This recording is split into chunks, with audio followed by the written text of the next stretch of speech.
The Petros Network began really several years ago before I actually started planning churches and doing community development in Africa.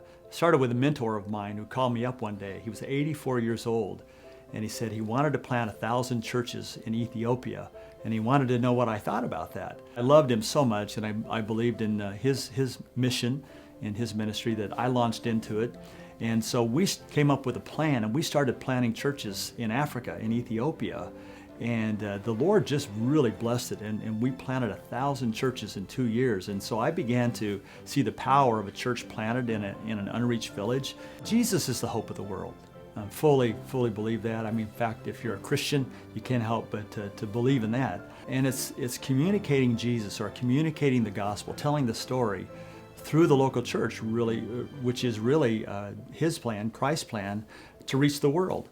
And so it's not just about going out and doing mass evangelism where, thousands, if not hundreds of thousands of souls get saved, but through the church you can preach the gospel, you can convert those that are receptive to the gospel, but then you can begin to disciple them, turn them into followers of Jesus Christ, who will then reproduce themselves in the lives of other people. So we believe that really the church is the hope of the world, because the local church planted in a community is really the most compelling expression of Jesus in the world today. So that's why we're first and foremost fundamentally committed to establishing churches in communities. The government sees what we're doing, and they realize that our presence there has caused life in that community to be better. We call it redemptive lift. It's all of life in the community gets better. And it really authenticates what we do. So they really, in many ways, have bent over backwards, at least for right now. They are bending over backwards to open the door wide for us to do our work there. The fact that we come in and we do free medical clinics for people. We bring in doctors and nurses and dentists.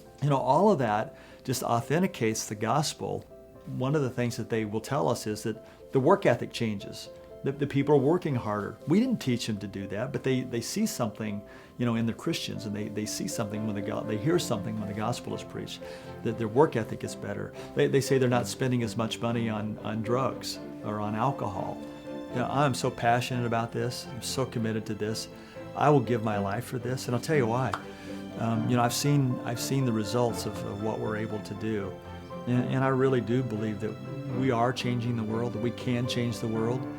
And furthermore, if I can do this, believe me, I'm just the pastor of one local church. I'm already busy up to here, but we've made room for this because we've seen what God is able to do through this. What if every church in America took on something like this?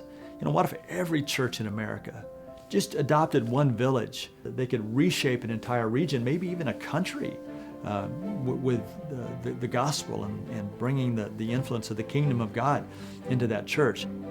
My vision, my mission, my passion is just to inspire other pastors, other churches.